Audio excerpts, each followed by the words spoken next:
Sojourner Truth. In 1797, a young girl named Isabella was born into slavery in Ulster County, New York. Her parents were James and Betsey, and they were owned by Colonel Johannes Hardenbergh. As a young girl, Isabella did not speak English. She only spoke what is called Low Dutch, and she could not read or write. Isabella would marry a man named Thomas, who was also enslaved at the time. Together, the couple produced 5 children. Between 1815 and 1826, she was sold to 4 different slave owners on 4 different occasions.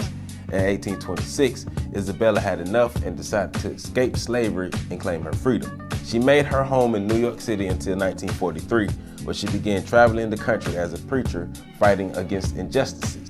One of the major changes Isabella made in her life was changing her name. She chose the name Sojourner Truth. Her name fit her mission.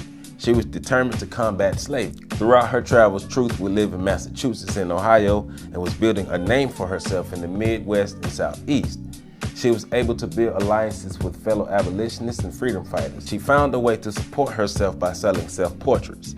Truth was also able to support herself by selling her biography, The Narrative of Sojourner Truth, a Northern Slave, which was written by Olive Gilbert in 1850. Truth would be accompanied on her journey by her grandson, Sammy Banks. He could read and write, so he was very useful to her. In 1856, she traveled to Battle Creek, Michigan via invite to speak in front of a group of Quakers who were considered radical. She would eventually move to Battle Creek, Michigan 10 years later, converting an old barn into her home. During the 1960s, Truth found herself working for the Freedmen's Bureau at a time when ex-slaves were looking for refuge. Her mission with the Bureau was to push for improved conditions at the Freedmen's Village. A huge number of ex-slaves were coming from Washington, D.C. with no place to live or turn.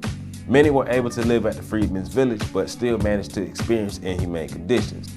The children of the slaves were often kidnapped by residents of Maryland, and when the parents complained, they were punished. Truth became aware of the conditions the people were living in and led a protest against the village.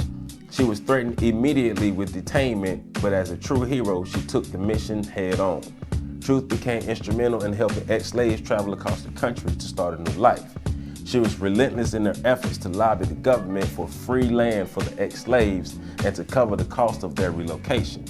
Truth is most notable for her speech, Ain't I a Woman? She gave the address at a women's rights convention in 1851. The purpose of the address was to bring awareness to the plight of women and to fight for equality. On September 26, 1883, Sojourner Truth died at her home at the age of 86. It is reported that 1,000 people attended her funeral to honor a true American hero. Truth devoted her life to literally freeing her people from enslavement and helping to improve race relations throughout the country. Madam Sojourner Truth, we proudly stand on your shoulders.